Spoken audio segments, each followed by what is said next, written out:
Assalamu alaikum dear students, welcome to the most important topic of the English literature.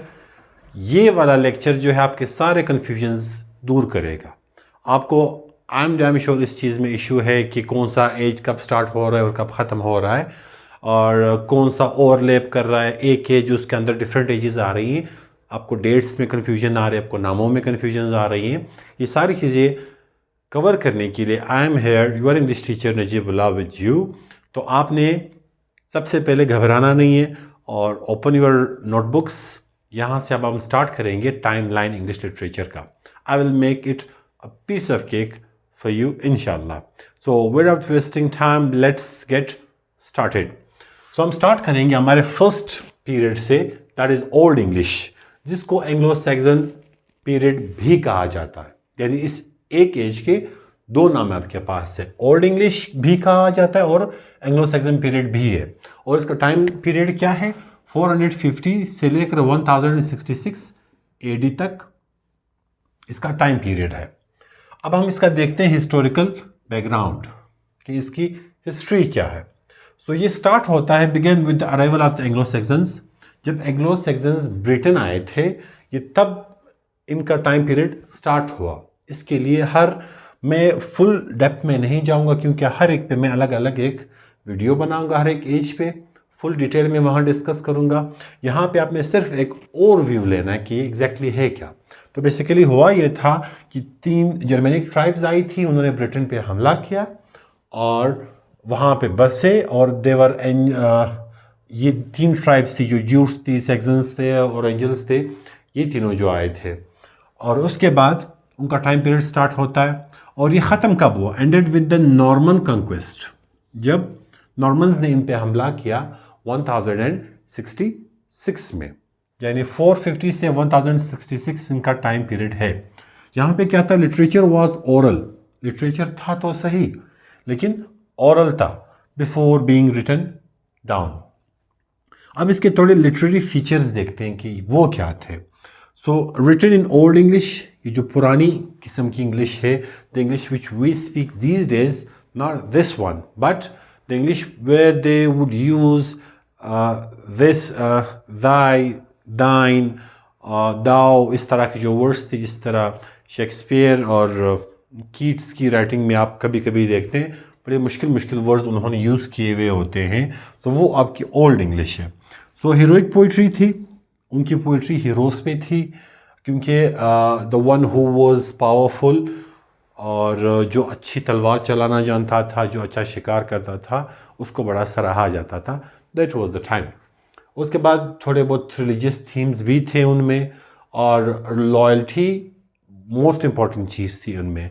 If you are loyal तो आपको बड़ा पसंद किया जाता क्योंकि यूनिटी स्ट्रेंथ वाली बात थी एंड माइट इज़ राइट वाली बात थी वहाँ पे. एंड देन फेट, तो ये उनके फीचर्स में आ रहा था. उसके बाद इलिट्रेशन था वहाँ पे. इलिट्रेशन आई एम श्योर आपको आइडिया है इलिट्रेशन का. कैनिंग्स है और सेजोरा, ये 3 उनकी पोइट्री का पार्ट थे. अगर आपको और ये कैनिंग्स और सेजोरा भूल भी जाए, ये मोस्ट इम्पॉर्टेंट पार्ट इनका था इलिट्रेशन. इलिट्रेशन बाद में किसी और चीज़ से रिप्लेस होगा, वो हम आगे के एजेस में देखते हैं.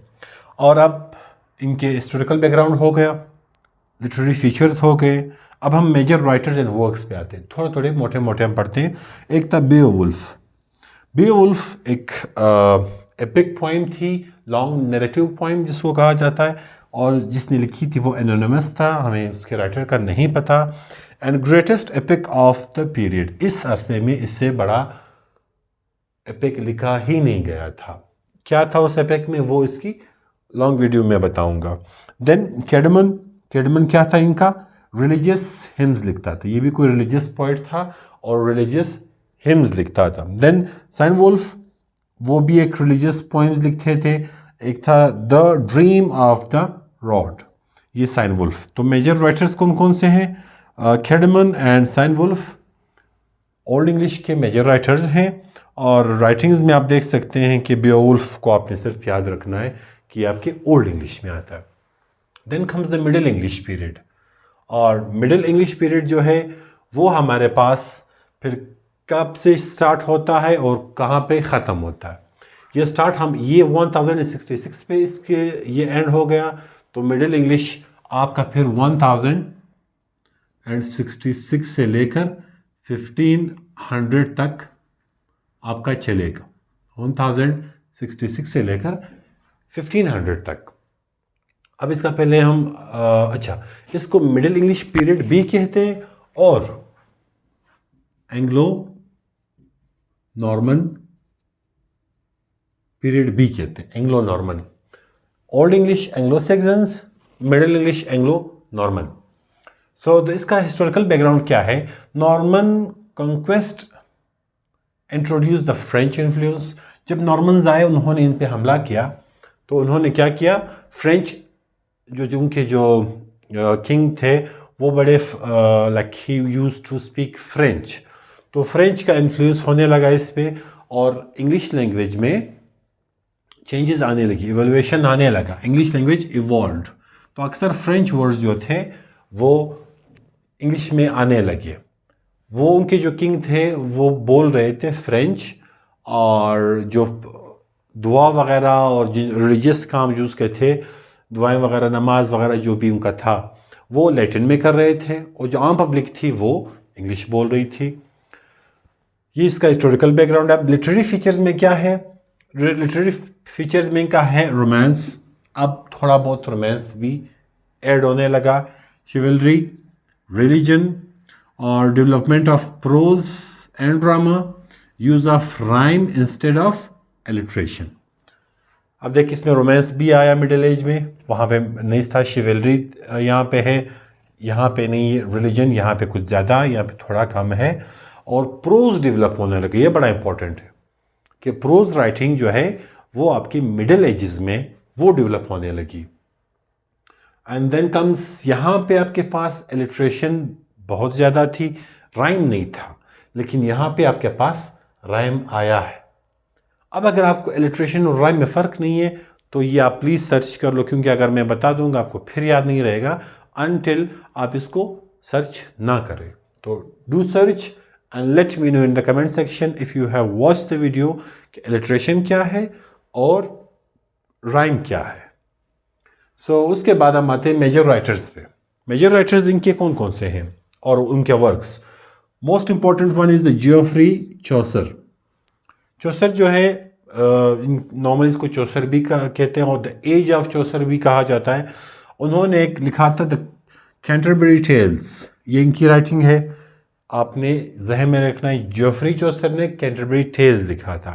Then comes the William Langland, ये एक और पोइट थे इनके, पियर्स प्लोमेन उन्होंने लिखा, जॉन गोवर उन्होंने लिखा था कन्फेशियो, एमेंटस। देन कुछ मिस्ट्री और मॉरलिटी प्लेस थे। ये इनके अलावा जो राइटर्स थे या पोइट्स थे वो उसके बारे में लिखते थे। इसको मैं ज़रा फिर समराइज करूँ आपके लिए। नॉर्मन पीरियड जो था वो कब स्टार्ट हुआ? नॉर्मन्स ने जब कंक्वेस्ट किया, वो ब्रिटेन पे हमला किया, सैक्सन्स को पीछे किया, और इंग्लिश पे फ्रेंच का इन्फ्लुएंस होने लगा, और लिटरेरी पीरियड्स में इनके पास रोमांस आया, शिवलरी आई, रिलीजन आया, प्रोज बढ़ने लगा, ड्रामा आने लगा, और राइम की जगह एलिट्रेशन आने लगा ज़्यादा। और जियोफ्री चौसर, विलियम लैंगलैंड, जॉन गोवर, ये इनके फेमस राइटर्स थे यहाँ तक। अब हम आते हैं रेनेसां पीरियड पे। ये रेनेसां पीरियड जो है ये सबसे प्यारा और सबसे फ्रूटफुल पीरियड था। कहाँ पे? इंग्लैंड में। दाओ कि ये स्टार्ट हुआ था इटली में, इसके लिए मैंने अलग से वीडियो रिकॉर्ड किए। अब हम सिर्फ इसके सब पीरियड्स वगैरह देख रहे हैं बेसिकली थे क्या। तो सब पीरियड्स में, अच्छा, रेनेसां आपका स्टार्ट होता है, इसमें आपने डेट्स को लाजमी जहन में रखना है, 1500 से लेकर 1660 तक ये चल रहा है आपका। सो अब इसी टाइम ड्यूरेशन के अंदर अंदर आपको 4 से 5 और आपको पीरियड्स मिल रहे हैं, जिसमें से मोस्ट प्रोमिनेंट हैं द अर्ली रेनेसां। आपसे पूछा जा सकता है, एक दो एफपीएससी के मैंने पेपर्स देखे थे, उसमें एक राइटर्स और पोइट्स दिए हुए थे कि इनमें से अर्ली रेनेसां में से कौन था, तो ये आपको पता होना चाहिए। अर्ली रेनेसां का ड्यूरेशन क्या है? 1500 टू 1550 8, ये अर्ली रेनेसां का है। उसी के बाद इसी रेनेसां में एक एलिजाबेथन एज आता है। एलिजाबेथन एज में आप देखिए 1558 से लेकर 1603 तक है। एलिजाबेथन कहाँ से? 1558 से लेकर 1603 तक। Then comes the Jacobean age. Jacobean age फिर क्या है? 1603 से लेकर 1625 तक है। और फोर्थ वन इसमें से आ रहा है कैरोलाइन एज। कैरोलाइन फिर 1625 से लेकर 1649 तक आ रहा है। तो ये इनके एजेस है। अब इनमें से एक और भी एज है, वो हम देखेंगे कि वो बिल्कुल इन सब को मिला के एक और एज बन रही है और वो इनसे थोड़ी अलग है। दो that is the part of, वो एंड होता है 1660 पे। लेकिन जो राइटर्स हैं, जो बड़े बड़े एक्सपर्ट्स हैं, वो उस एज को अलग समझ रहे हैं कि चलो ड्यूरेशन यही चल रही थी, लेकिन उस टाइप के जो पोइट्स और राइटर्स थे, जो उनकी थॉट्स थिंकिंग्स थी, वो इनसे बड़ी अलग थी। तो उन्होंने विद इन रेनेसां और विद इन दीज 3 एजेस उन्होंने एक और नाम उसको दे दिया। वो हम लेक्चर में आगे पढ़ेंगे, सो स्टे ट्यून। उसके बाद इसका हिस्टोरिकल बैकग्राउंड देखते हैं। अच्छा, जब मैं वीडियोस बनाऊंगा इस हर एक एज पे हमें अलग अलग एक वीडियो रिकॉर्ड कराऊंगा और इसमें से इस एज के फीचर्स और पोइट्स और वर्क्स वो सारे वहाँ मेंशन करूँगा। So then comes the historical background. इसका हिस्टोरिकल बैकग्राउंड क्या है? रिवाइवल ऑफ लर्निंग, यानी इसमें जो लर्निंग थी वो रिवाइव हुई। ये इसके लिए मैंने अलग से वीडियो बनाई। If you have not watched तो मेरे प्लेलिस्ट में आप जाके देख लीजिएगा। If you are watching it on Facebook you can visit my YouTube channel as well. और ह्यूमनिज्म पे काम हुआ था। ह्यूमनिज्म का मैं बता चुका हूँ, human being is the centre of the universe. Then influence of Greek and Roman classics, यानी जो ग्रीक और रोमन्स थे वो राइटर्स और उनकी बुक्स वगैरह वो सारा कुछ पढ़ना शुरू हो गया किस चीज़ में? रेनेसां में। Then comes literary features. Literary features में आपके पास क्या क्या आता है? First one is the sonnets, then drama, lyric poetry. ये 3 जो थी ये वहाँ पे इस टाइम में लिखना शुरू हो गया। सोनेट आपने पहली मरतबा सुना है और जब मैं इन पे वीडियो बनाऊंगा सोनेट आपको मैं एक्सप्लेन करके दूंगा। इसी तरह लिरिकल पोइट्री वगैरह ये सारी रेनेसां की ही पैदावार है। Then comes exploration of human nature, इस पे उन्होंने लिखा, इस पे उन्होंने बात की। अब आते हैं इसके मेजर राइटर्स एंड वर्क्स पे। The first one is the William Shakespeare. William Shakespeare के बारे में अक्सर क्वेश्चन आता है because without Shakespeare English literature is incomplete. तो उन्होंने एक प्ले लिखा है हैमलेट है, then Macbeth, Othello, King Lear. ये सारी प्लेज और मेनी अदर्स वर्थ रीडिंग है। ट्रस्ट मी, ये सारे प्लेज जो है ये वर्थ रीडिंग है, लाजमी पढ़िएगा। देन कम्स, मुझे टाइम मिला एक्सप्लेन इट टू यू इंशाल्लाह। Then comes the Christopher Marlowe. पहले कौन थे आपके? William Shakespeare, then the Christopher Marlowe, और उसके बाद आते हैं बेन जॉनसन। क्रिस्टोफर मार्लो ने लिखा था डॉक्टर फास्टस। इतना बेहतरीन प्ले इन्होंने लिखा है, that is also a tragedy, जिसमें हमेशा एक चीज़ आती है, वो भी आप कोशिश कीजिए। डॉक्टर फास्टस पढ़ ली, बड़ा आसान है। Then comes the Ben Jonson. Ben Jonson had written Volpone, then Edmund Spenser. उन्होंने लिखा था the Faerie Queene, and then Sir Philip Sidney. इन्होंने लिखा था एस्ट्रोफिल एंड स्टेला। इसके अलावा बहुत सारे पोइट्स हमारे पास हैं, बहुत सारे राइटर्स हमारे पास हैं, लेकिन these were the main one. अब यहाँ पे मैं ये वाली वीडियो एंड कर रहा हूँ, और जो यहाँ पे मैंने बताया कि एक और एज आ रही है, वो यहाँ पे ओवरलैप कर रही इन सब के साथ। तो वो एज कौन से है वो हम इस वीडियो के पार्ट 2 में देखते हैं। तो आज के लिए इतना ही। आई विल सी यू इंशाल्लाह in the part 2 of the timeline. So thank you so much.